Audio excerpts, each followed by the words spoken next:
Thanks for staying with us on the conversation. In the first half, we dealt with the leadership tussle going on the Labour Party between Julius Saburi and Lamidi Papa. Moving on now to our other story on the Black Sea grain deal.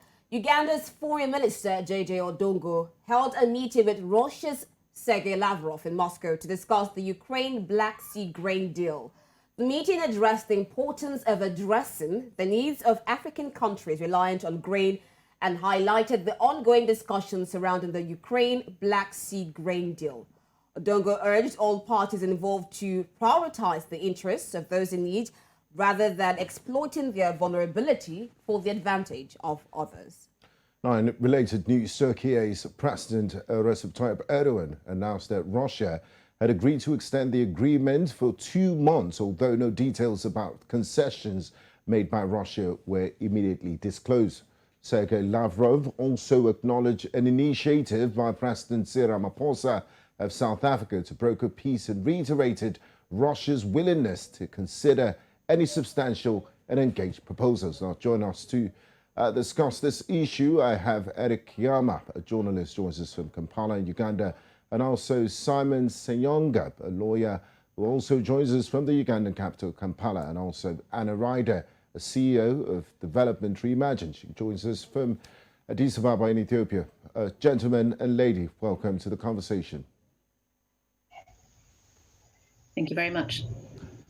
I'd like to start with you, Anna. How would you assess the impact of grain dependency on African countries, particularly in the northern part of the continent?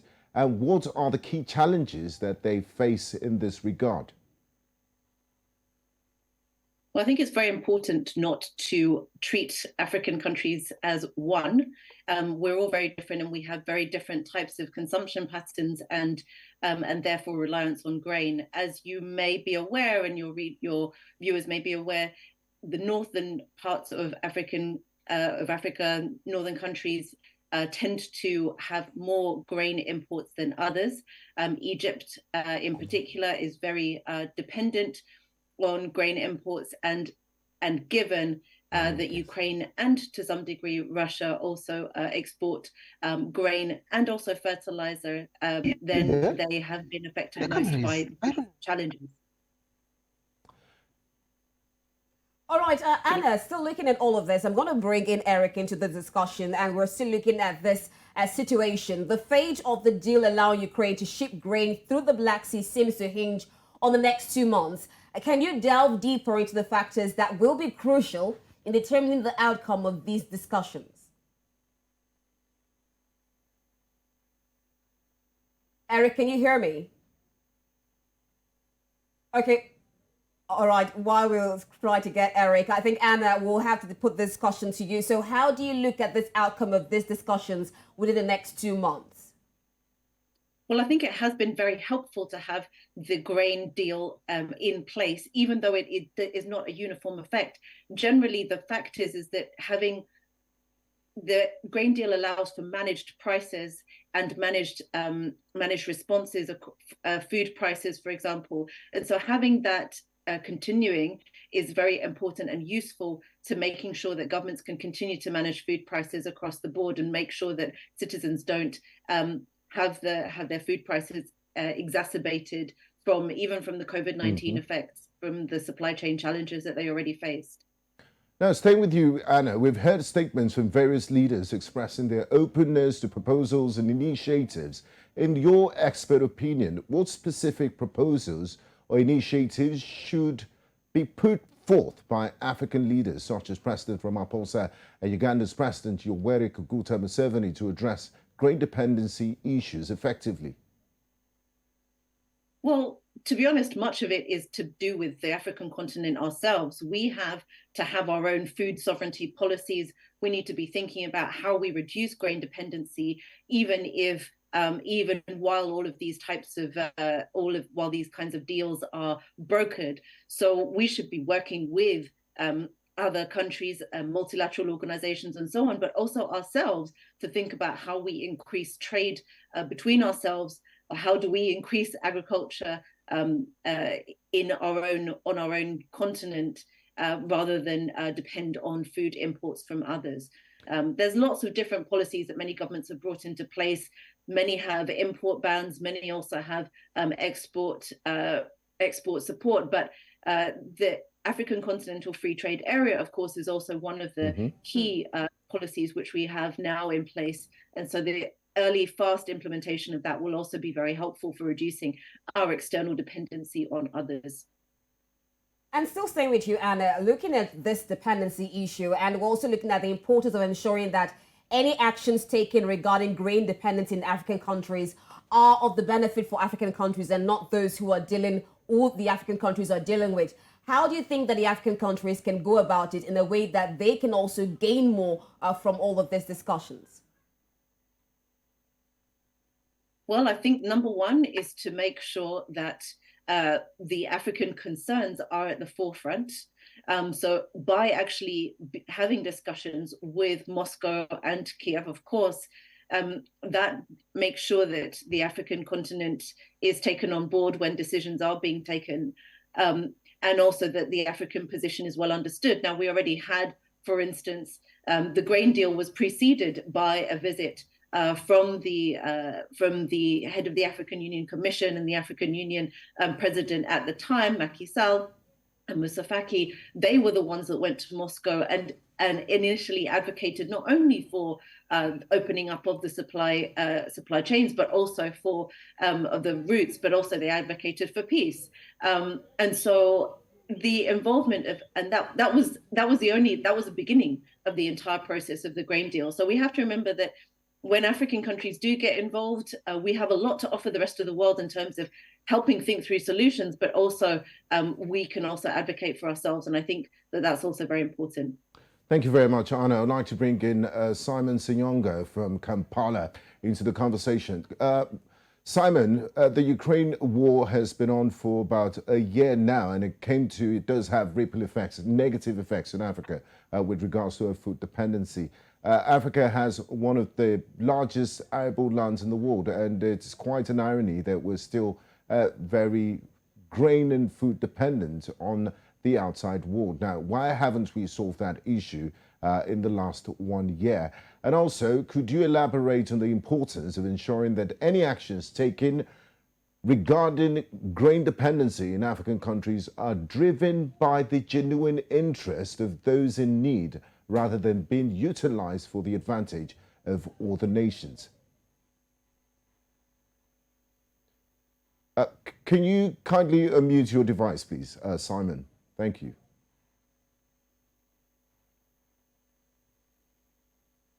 Yeah, sure. Sorry, Gbenga, could you just repeat for me the last part of the question so that I can just get it clear?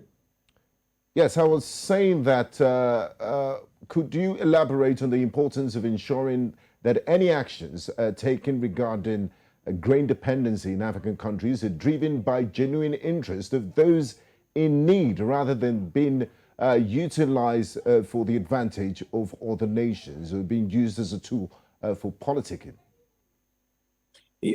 I think, yeah, first of all, you want to look at what is our dependence rate, yes, especially in regard to Russia and Ukraine, in regards to the wheat. So you know that Africa has one of the biggest consumers. So you look at, let's take an example. I think it is Somalia, which entirely depends on imported grain from Russia and Ukraine. But I would love to specifically narrow it down to the position of Uganda. So at the start of the war, you know that the president of Uganda has made a position clear that, number one, Uganda is not going to take a stand, right, a limited stand in terms of the context of the war. And he said Uganda will choose its own enemies. So the position, at least in the Ugandan context, has been that Russia has been a reliable partner for the past 100 years to fight the colonial forces within Africa. So as such, Uganda has taken a stand that it will not align, to take a non-alignment policy. But when you look at it in the broader African context, and maybe you can say the East African context, you realize that still Africa is being used as the carrot and the stick. And I'll give you specific examples as to why I'm referring to that. So recently, there was a Russia-African initiative summit where Russia is trying to rally African forces to come and support its cause. But also, you realize that now there are strategic visits that are happening within the African context so that Africans can then support the Russian stand. So, number one, our interests as Africans are not entirely represented as those which would benefit the entire globe in terms of whether we align or we don't align. Number two, I think historically, you will realize that Uganda, not only Uganda, but Africa is more aligned towards the Russian forces in terms of supporting. So definitely, I do believe that Africa right now is being used as a tool of marginalizing the Ukrainian angle, but also you have to specifically consider what would be the long-term benefits or interests, if at all we are to align. So I don't know whether I try to contextualize the question that you are giving me. I'm really hoping that. Definitely. Now, Simon, still on this issue, I mean, while Africa is struggling to have its dependency due to the fact that this war going on in Ukraine and how much of this grain deal it's affecting Africa, we also see in a situation where Ugandan President and all the African nations are looking at a peace deal between Russia and Ukraine. How do you see this going out? Because this peace mission is supposed to broker peace, looking at the devastating effect that the Ukraine war is having on Africa. How will this pan out, in your own opinion?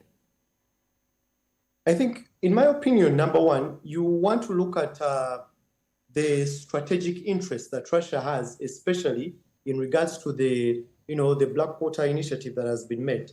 Number one, could this be a possible tool that is being used to divert the war? And this is what I mean, that the Ukrainian policymakers are now taking much more time, they're investing much more time in implementing the initiative as opposed to winning the war. So with that, Russia gets to score more because then it is rallying the African forces. So definitely, in terms of strategic positioning of the superpowers, Russia could potentially score. Number two, in terms of strategic intelligence collection, it's possible that, with the whole supervision of the Blackwaters, that then the Ukrainian government could use this to collect intelligence, or even the Russian government to collect intelligence.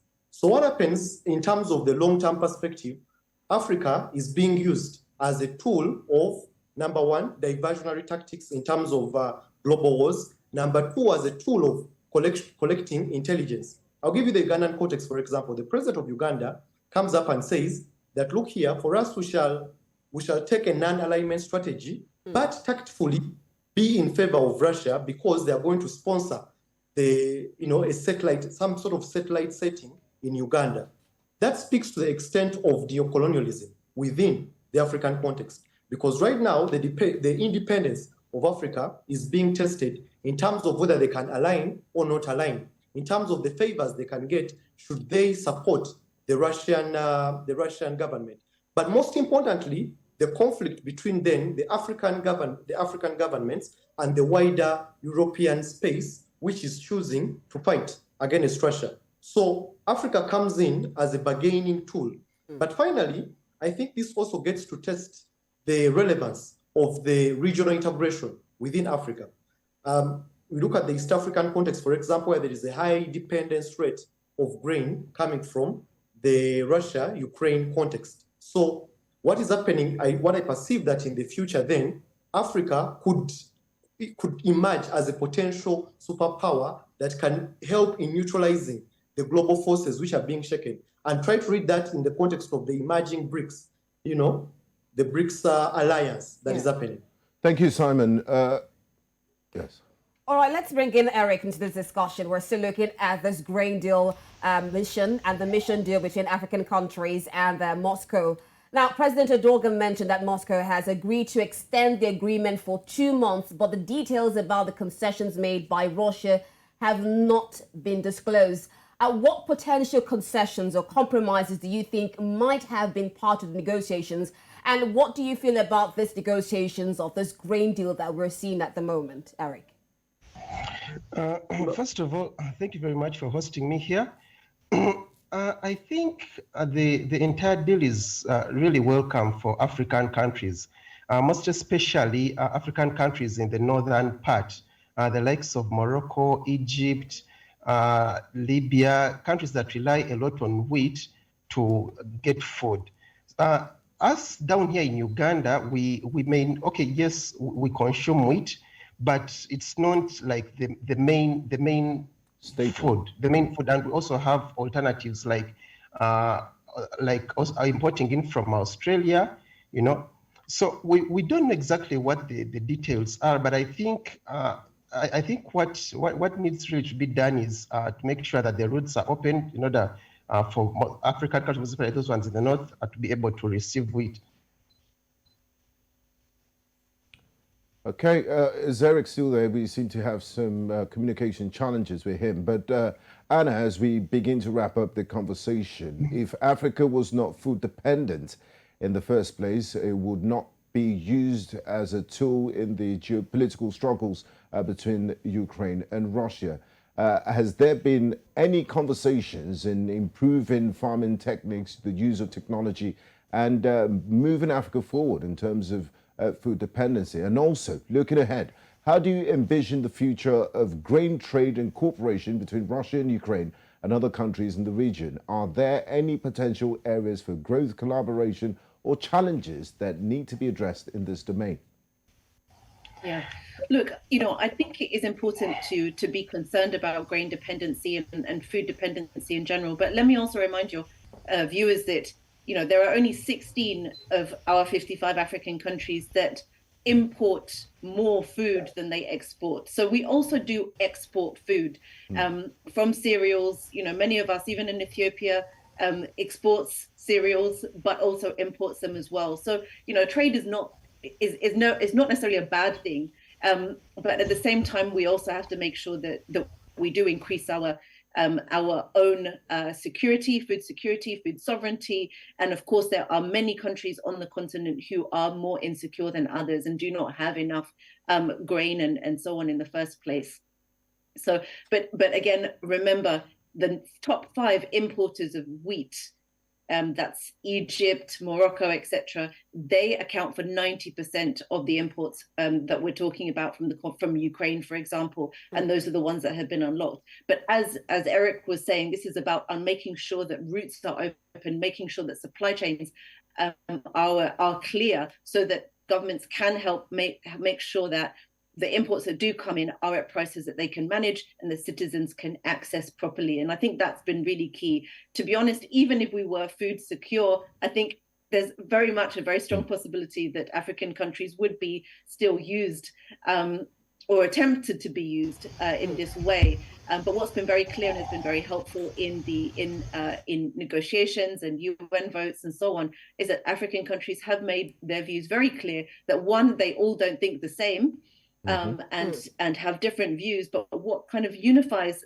African countries more and more is this push for peaceful resolution. And you see that in the latest UN vote on Russia and Ukraine, and there was many more African countries have voted for that because there was a reference to a peaceful resolution. And I think that's what we're going to see from the African heads of state when they do visit Moscow and Kiev and say that and interact with Putin and Zelensky again, pushing for peace, pushing for some kind of deal, which will be good not only for the continent, but really even more so for the rest of the world.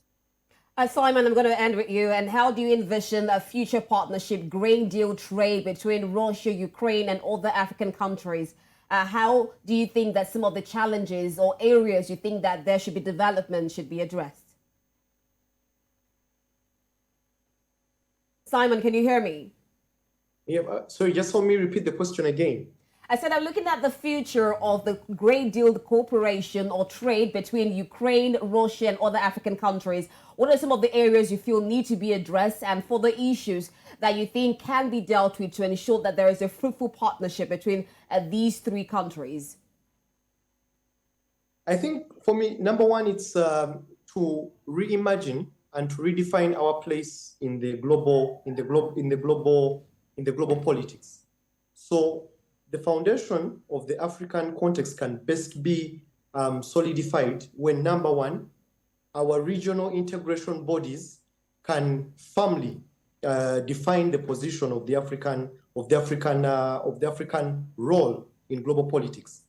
And what do I mean by that? That then we should be able, for example, if it's going to be a Russia-Africa conversation, I do believe that this should happen on African soil.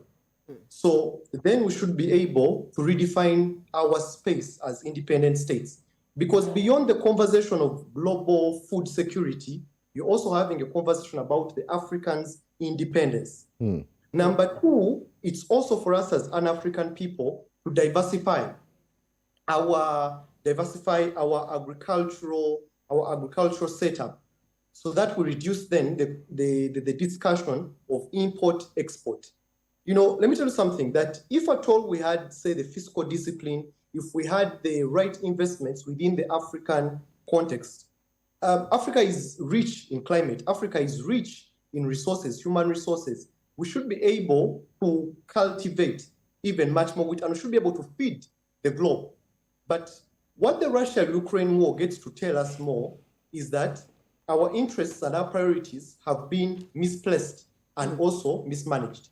So number one, regional integration has to be very key so that we can define our comparative advantage as an African people. You can imagine that if East Africa was able to produce, say, much more wheat, or West Africa or North Africa, then we should be able to export. If also our leaders then can reimagine our space within the global politics, not as just mere beggars, but those who have a relevant contribution to make. Okay, a fine place to end the conversation, Simon. I'm afraid we're out of time. My producers are telling us to, hurry up. Thank you very much, Eric Kyama, for joining us from Kampala, Simon Ssenyonga, and also Anna Ryder, CEO of Development Reimagined, who joined us live from Addis Ababa in Ethiopia. We do appreciate your insights and contribution to the program. Thank you.